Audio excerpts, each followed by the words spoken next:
Thanks for joining us. This is exciting because we're on episode 2. Episode 2. You're sober? Now what? Yay! So if you have your book, grab your book, follow along with us. If you haven't gotten your book, head on over to Amazon. Any Amazon around the world will do. Yeah. Type in Sobriety for Dummies. We'll also put the links in the show notes for you so you can follow along with us. Sobriety for Dummies. Sobriety for Dummies. I know. What do you think of that name? It's so funny to me. It is funny because it has been a lot of work to stay sober. Yeah. It's definitely not, I remember telling a friend and she was so happy, but then she's like, is it really for dummies? And I'm like, I know. No, but we're trying to share it from our personal experience, Right. and we're trying to simplify it, to keep it as simple as possible, because it really is simple. It's just not easy. It's not easy. Yeah. And one of the contributing factors is the mental piece. Yeah. Right. Because we are suffering from a mental illness. We talked about that in episode 1. We talk about that in chapter 1 a lot, section 1. And the mental twist, the mental obsession, the mental, right? So this episode, we're going to talk about developing the sobriety mindset. And I love talking about mindset because, in some of the work that I've done previously, it's about, do you have a growth mindset? Meaning that you're not afraid to make mistakes and learn from them, to always be stepping and moving forward? Or do you have a fixed mindset and you're one of those people that is like, I'm just the way I am. People don't change. Like, what are you? Are you fixed or are you growing? Okay. This is your magic spot, right? It is my mindset stuff. Spot. And, I think it took me 20 years to have a flexible mindset. And I'm still become the reed and just become bouncy and wave back and forth, because I like to be very structured. This is how we do it. I like to do things every day the same way. Yep. But in recovery, it's imperative to have this growth mindset. Yeah.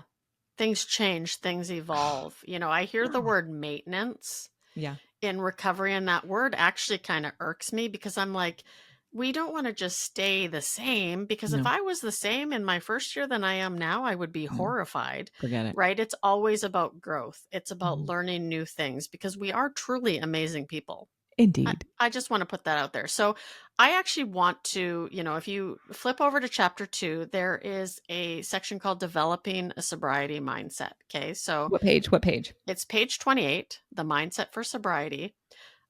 I want to read something. It's about restructuring our thoughts and attitudes towards life's challenges and our means of confronting them.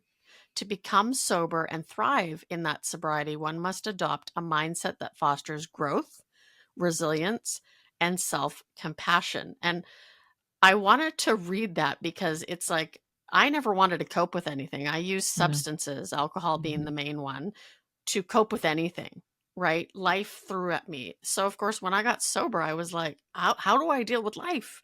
And it really is about developing that resilience, so that whatever life throws at you, you can work through it sober. And in this chapter, we have a really great little exercise for you to kind of go through, and some highlights on how to cultivate this growth mindset.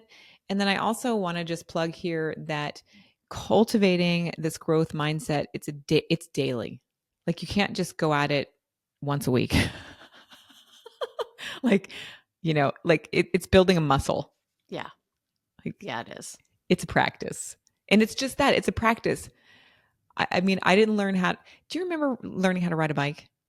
Oh, and then I tried to right away go into the no hands, and I hit the front grille of a truck. So I do remember it very, very vividly. I mean, the road rash on my knees. Oh my. So that's what this growth mindset is about. It's practicing. It's getting the road rash. It's hitting the front of the truck. It is practicing until you're like, oh, I'm now more flexible.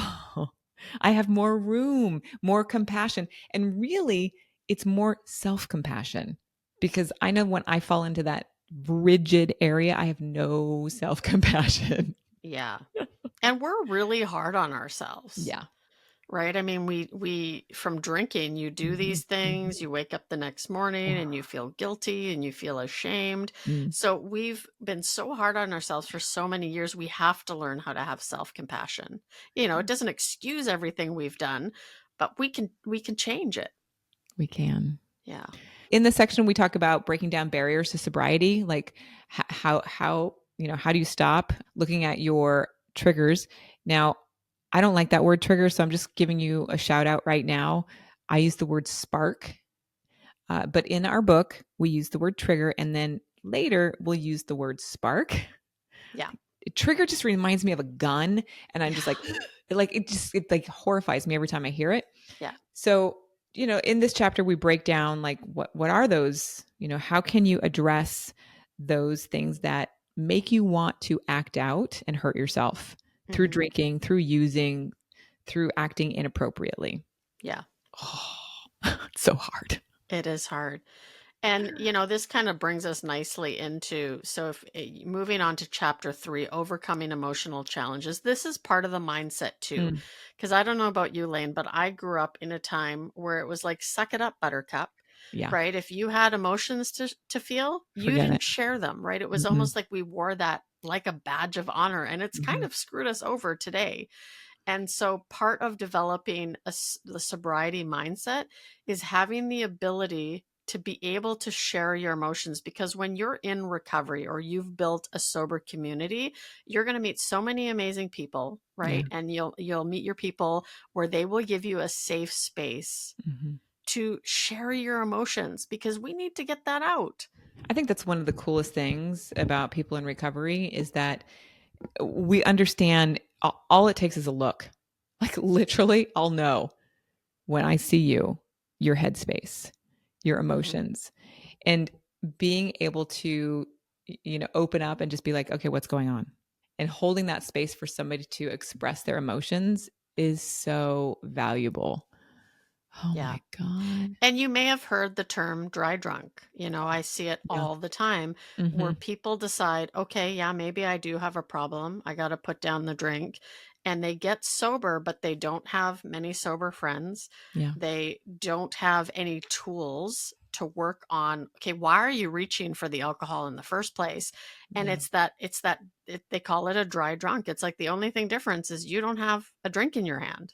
Right. So I'm gonna just open that up a little bit more Hmm. because they're like, well, what are the tools, Tamar? Right? Like what are you talking about? What is a dry drunk? Hmm. Right. And so in some recovery communities, there's some rigidity around you have to get sober this way and you have to do these things. And as a result of that, you will be happy and you will act kindly. And then in other recovery communities, you are again practicing principles and doing certain things.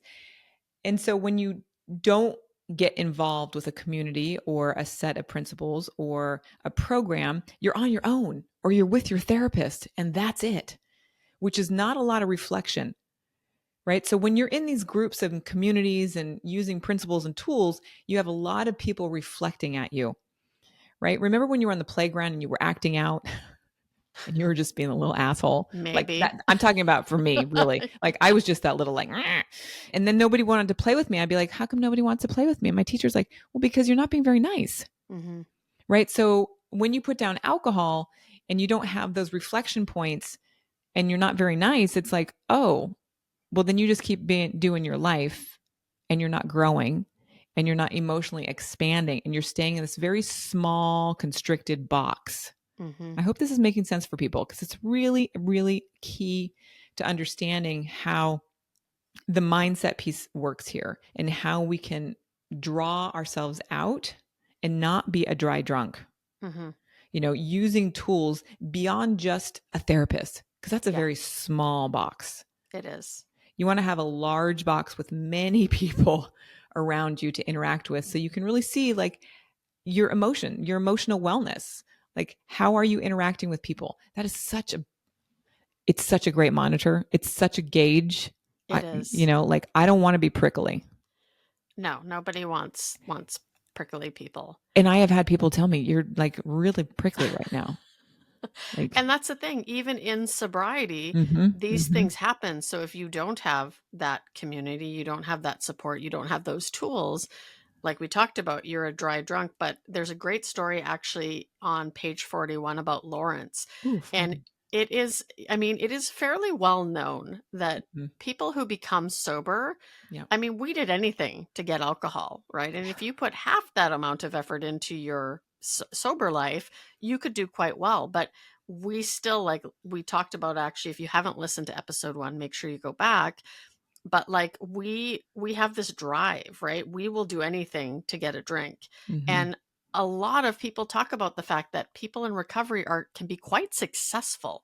In fact, they are, because we Yes. are very driven. So driven. But if you're not careful, and once, if you read Lawrence's story, we can become addicted to other things, right? They talk about Lawrence. He was so driven by success, right? Because it's like this new world opens up, and all of a sudden we're like, hey, we could do really well. We could get more money. Mhm, We can get, mhm, mhm. promoted and noticed and recognized.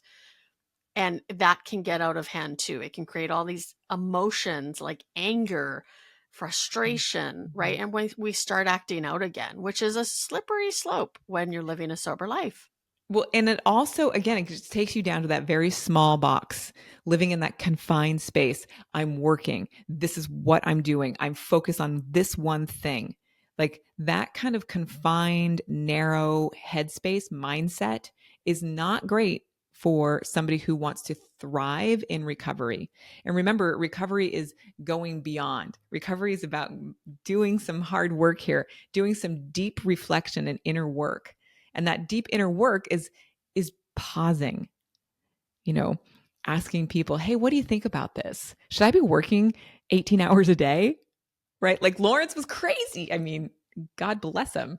But this is a very common situation. So I hope that Lawrence's story will resonate with some of our readers, and I relate to it. Yeah, me too.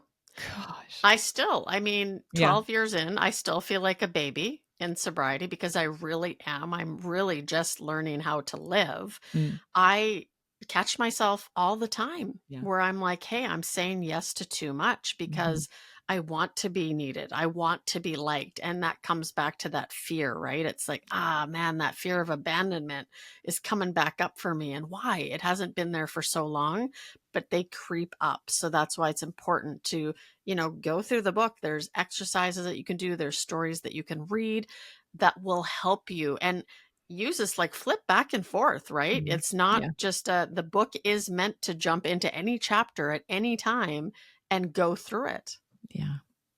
It's such a cool experience. I'm so glad that we have been able to do this and now we're able to share this podcast with our readers. So, developing your mindset, developing your sober mindset is crucial for long-term recovery.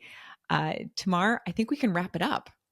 I think we can. This has been great, and we're looking forward to seeing you on the next episode, which we're going to be talking about identifying and managing sparks, which you know what that means now. Ah!